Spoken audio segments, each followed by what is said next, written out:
Bima dan Aira pun tampak kaget melihat Widi berdiri di hadapan mereka dengan wajah yang begitu heran. Sepertinya Widi tidak dapat mempercayai apa yang dia lihat saat itu. Bima yang dia tahu cacat dan tidak bisa berjalan, kini berdiri begitu tegak di hadapannya. Dengan begitu gagah dan tampan, Bima melihat Widi. "Maaf, kamu siapa ya? Apakah kamu mengenal aku?" kata Bima. Perkataan Bima itu tidak hanya membuat Widi kaget, namun membuat Aira juga sangat kaget.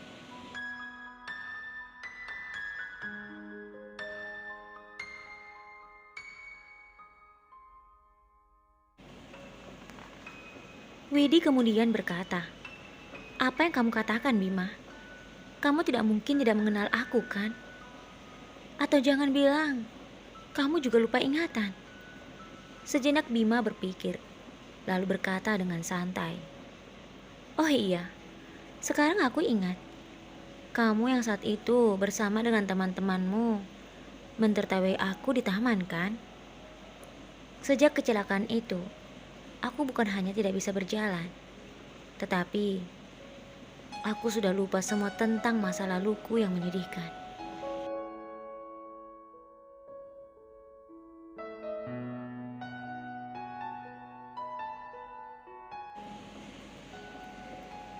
Widi kembali terlihat begitu kaget mendengar perkataan Bima. Widi kemudian tertunduk. Bima lalu membuang muka dan tersenyum. Aira yang merasa tidak enak dengan Widi menggandeng tangan Bima dan meremas lengannya. "Apa yang Tuhan katakan? Kenapa Tuhan melakukan itu padanya?" bisik Aira. Bima kembali berkata kepada Aira, "Sayang, aku hanya tidak ingin orang yang sudah meninggalkan aku di saat aku membutuhkannya datang kembali ketika melihat aku sudah kembali seperti ini."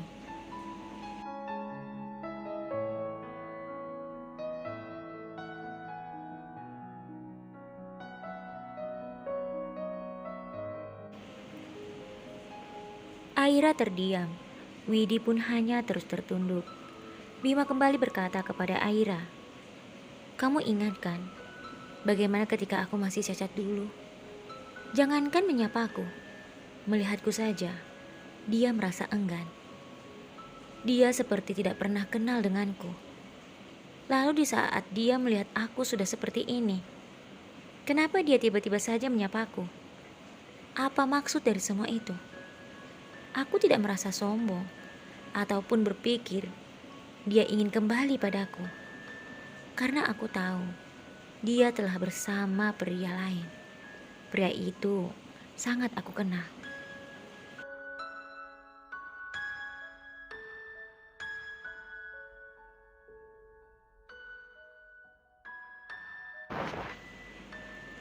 Widi dan Aira hanya terdiam. Bima kembali berkata, "Tetapi sebelum itu terjadi, aku ingin mengatakan padanya, hatiku sudah tertutup untuknya. Dan aku tidak butuh wanita yang cantik dan kaya seperti dia. Aku hanya butuh wanita yang selalu ada untukku, dalam keadaan apapun. Dan itu sudah aku dapatkan darimu, Aira. Jika ada yang berkomentar, aku menikahi pelayanku, pembantuku, dan entah apa lagi sebutannya, aku tidak peduli, karena aku yang menjalani hidupku."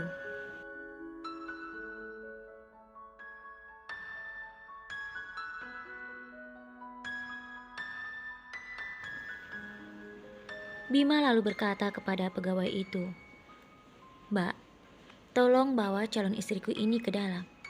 Aku akan keluar sebentar. Setelah itu, aku akan kembali untuk menjemputnya." Setelah Aira bersama pegawai itu masuk ke dalam, Bima pun meninggalkan salon tersebut. Widi yang begitu merasa sedih dengan perkataan Bima hanya bisa memandangi kepergian Bima, lalu kembali duduk sambil menarik nafas panjang. Terlihat penyesalan dalam wajahnya, namun perkataan Bima begitu jelas untuknya.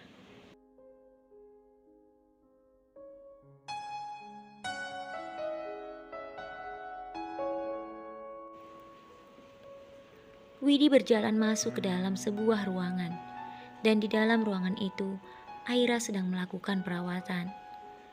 Jadi wanita itu calon istri Bima, batin Widi. Ternyata Widi pun datang ke salon itu untuk melakukan perawatan. Widi seperti sedang mencari kesempatan yang tepat untuk berbicara dengan Aira. Aira seakan tahu hal itu, namun Aira berusaha untuk menghindar. Setelah Aira selesai, Aira keluar dan mencari Bima. Tetapi sepertinya Bima belum juga datang untuk menjemputnya.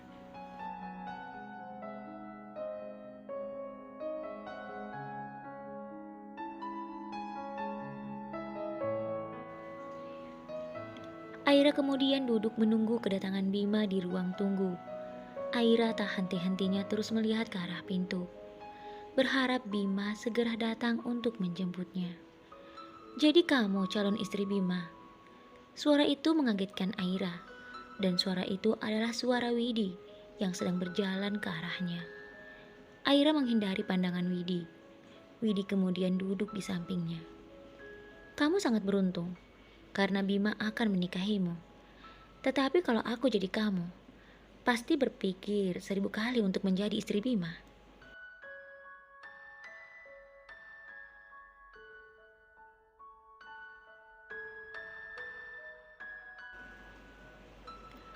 Aira hanya diam, tidak begitu merespon perkataan Widi. Tetapi Widi terus saja berusaha mempengaruhi Aira. Kamu mau tahu kenapa? Karena itu sangat mustahil. Seorang pemuda kaya dan tampan mau menikahi pembantunya. Pasti Bima melakukan itu hanya karena merasa berhutang budi, karena kamu telah merawatnya. Kalau aku jadi kamu, aku tidak akan mau menikah karena untuk balas budi, apalagi karena merasa kasihan, kata Widi sambil melirik Aira yang sejak tadi hanya tertunduk.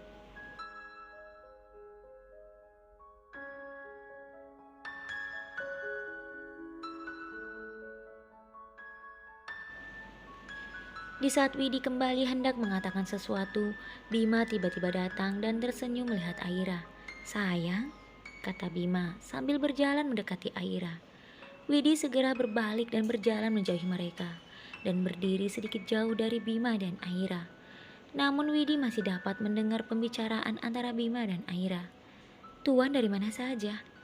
Bima menatap Aira seakan tidak percaya bahwa yang berada di hadapannya adalah Aira. Aku membeli ini untukmu.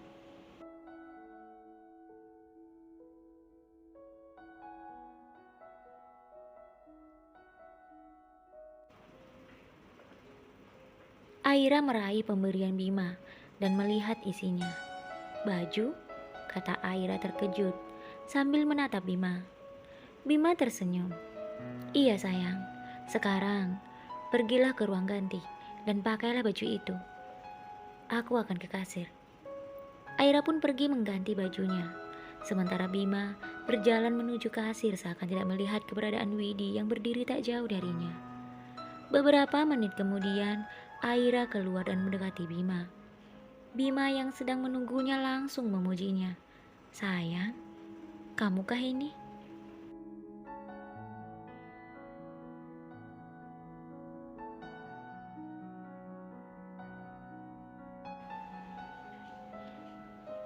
Aira hanya tersipu malu.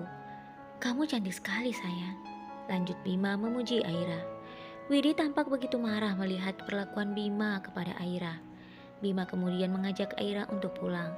Sementara Widi yang terbakar rasa cemburu berkata, beruntung sekali pelayan itu.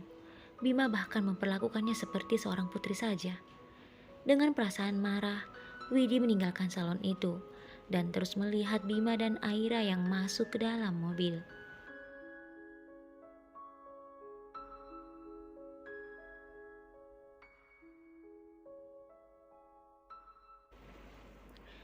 Beberapa hari kemudian teman Bima yang menangani kasus kematian Surya menelponnya dan mengabarkan bahwa pelaku atas meninggalnya Surya telah ditemukan. Kabar itu langsung Bima sampaikan kepada Aira. Mereka kemudian bergegas menuju ke kantor polisi. Kali ini Hilmi tidak ikut karena Hilmi sedang berada di luar kota. Dan setibanya mereka di kantor polisi, mereka dibawa ke tempat di mana pelaku itu berada. Aira yang melihat pelaku itu terlihat sangat kaget.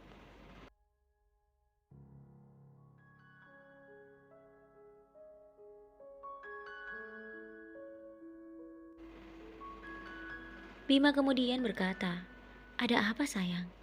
Apakah kamu mengenal wanita itu?" Dengan ekspresi masih kaget, Aira mengangguk. Bima lalu kembali bertanya, "Siapa dia? Dan apa hubungannya dengan Surya, sayang?" Aira pun menceritakan siapa wanita itu.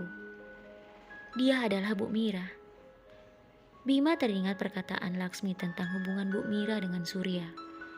Bukankah wanita itu yang berhubungan dengan Surya, sayang?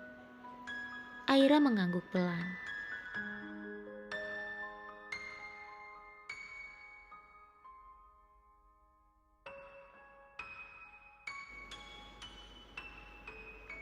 Ketika Bu Mira melihat keberadaan Bima dan Aira, Bu Mira terlihat marah.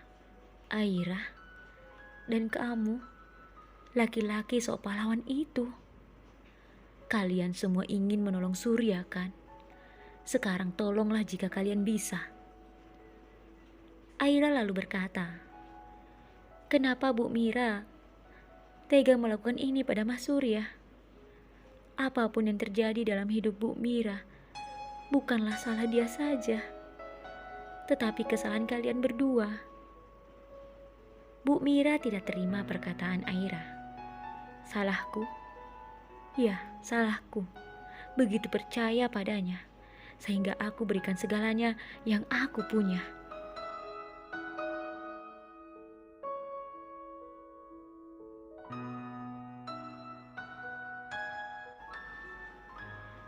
Bu Mira kembali berkata, "Aku rela melakukan semuanya demi dia, karena dia berjanji akan menikahiku.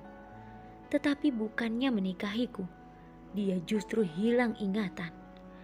Lalu aku yang diusir suamiku pun harus hidup menderita seorang diri. Jadi lebih baik aku menghabisinya saja. Karena laki-laki seperti dia tidak pantas untuk hidup.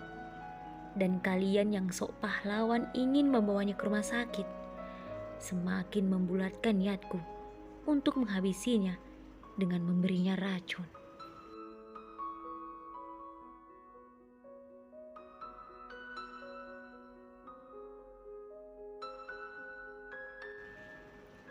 Bima menguatkan Aira yang saat itu menangis. "Oh iya, aku juga hampir saja menghabisimu. Tetapi kalian masih beruntung. Saat aku datang ke kantormu yang besar itu, kamu tidak ada di sana." Lanjut Bu Mira sambil menunjuk Bima. Bima dan Aira semakin kaget. Lalu tiba-tiba Bu Mira mengamuk di ruangan itu. Beberapa polisi yang berada di sana langsung memegangnya dengan kuat. Teman Bima kemudian meminta Bima dan Aira meninggalkan tempat itu.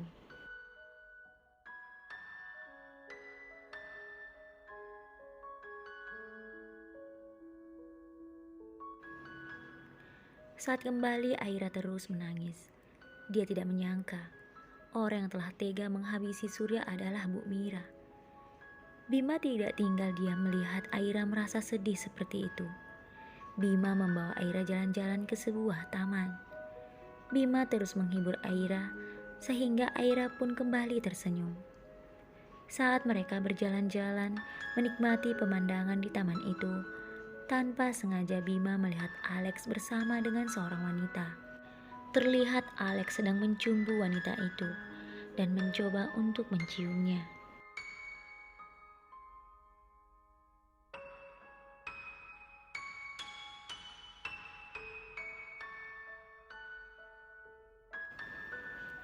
Bima dan Aira saling berpandangan, lalu kembali melihat Alex dan wanita itu saling bercumbu mesra.